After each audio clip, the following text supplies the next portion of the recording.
Hey guys, what's going on? It's Ben here. I am back again today doing another video, and today I'll be talking about my um, playoff predictions for the NBA. I have my bracket on board here, or on screen, I should say. You can see who I have winning in each round and in how many games. So there's not going to be like a gradual reveal of anything. It's just straight up right here what's going on. As you can see, I have ultimately the Clippers winning everything, but I'll go round by round and say why I have each team winning. I'll go with the East first because that's pretty straightforward in the first round. Milwaukee just completely outguns Orlando. I think they win in a pretty easy sweep. Orlando played pretty awful in the bubble, and they have Jonathan Isaac out, and they just don't seem like they have much gas left in the tank right now. And Milwaukee, even though they struggled a bit in the bubble, I think were resting guys quite a bit and weren't necessarily trying their hardest. So I have Milwaukee winning easily. I have Miami beating Indiana. I think I Indiana to me seems really outgunned as far as Oladipo seems like a middling player right now. He doesn't seem like an all-star. He seems like a guy who is like a starter quality but not all-star, and they really need him to be an all-star to be an effective team. At this point, it seems like TJ Warren and a lot of role players, and I'm not exactly sold. Like, is TJ Warren really as good as he's been playing, or has he just been a really rested and rejuvenated guy when the rest of the team has been um, kind of more slowly coming back? I don't know. I just think I think the ceiling for a TJ Warren team is just making the playoffs in the first place, but in this case, I have Miami winning. I think they're deeper and they have a lot better shooting and a lot more people that they can depend on down the stretch. I have Boston winning against Philly in 5. I am a big proponent of thinking that Ben Simmons being out will really, really hurt Philly. Besides that, I also think that Joel Embiid's health is really spotty and he might not necessarily even play the full series. And I just don't trust Philly without Simmons ultimately is what it comes down to. So I have Boston in 5. And then Toronto and Brooklyn, kind of similar to Milwaukee and Orlando. Most of the guys in their starting lineup at this point are dudes who they signed just to play in the bubble. Toronto is a lean, mean machine, and I don't think that Brooklyn stands even a chance of winning one game.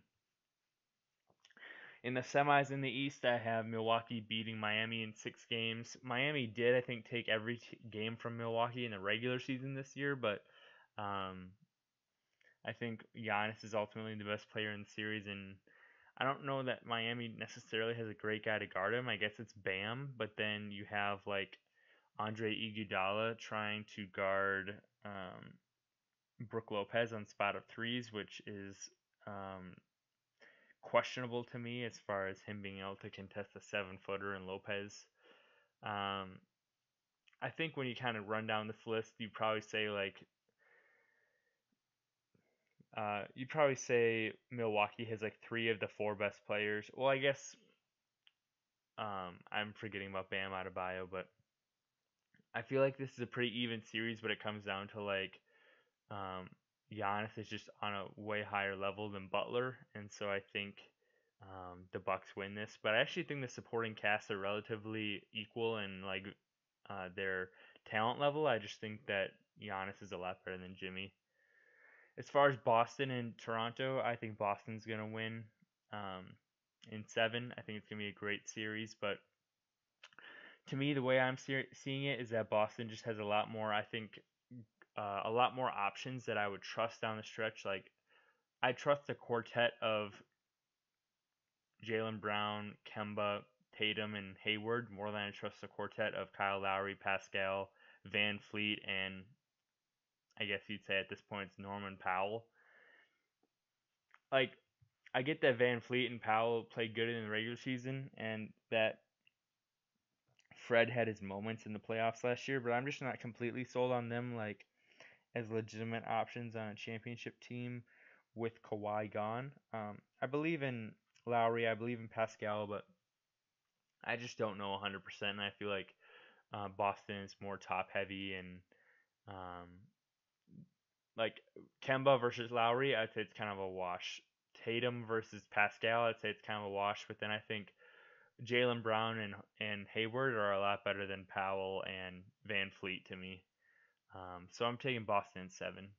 Then Milwaukee and Boston. I think Boston like same with Toronto. They have more um, like Giannis is better than anybody on Boston, but you could argue Boston has like the next 3 best players maybe, and then Middleton, and then Hayward. But I would say like Boston has 4 of the best 6 players, but still Giannis being just so high above everybody else, I think propels the Bucks to make the finals in 6 games versus Boston. On the West, I have the Lakers beating Portland in 6 games. I think Portland has enough momentum that they could get a game or two, and the Lakers have seemed shaky enough that they'll drop 2 games. But I think ultimately there's really nobody good to guard LeBron, and I don't know if I totally trust Hassan Whiteside guarding Anthony Davis at all. And if it's Nurkic guarding Davis, Nurkic doesn't really play much defense, so the Lakers don't really have anybody to guard Dame and CJ, and Portland doesn't really have anybody to guard Davis or LeBron. But who am I more scared of, CJ and Dame or LeBron and Davis? I'm more scared of LeBron and Davis. Houston versus Oklahoma City. As most people who watch the channel know, I love Houston. They're my favorite team. But I think Russ potentially missing the first 3 games of the series really hurts them. I see him coming back with them down 2-1, and I see OKC just kind of riding that momentum to winning this series in 6 games. I just think Russ being out really just eliminates Houston's chances of doing much in this postseason. Denver and Utah, although these teams were played really closely in the regular season and had like the game of the bubble, which was really close, I just really think that Denver will be the superior team. I think Bogdanovich being out is again going to really hurt the Jazz, and Denver just seems to really be hitting on all cylinders right now, especially with MPJ playing great. Clippers and Dallas. I think Dallas is good enough to pull out 2 wins between Luka playing at an MVP level and Porzingis playing really well right now too. But ultimately, the Clippers are just way more talented and deep, and they play great defense, which can stymie the Mavericks. Lakers and OKC. I think OKC actually is really scrappy and puts up a really good fight, but I see the Lakers winning. I just think that like guys like Steven Adams and Andre Robertson and um, even SGA at this point, they're good, but not the kind of guys that can carry you.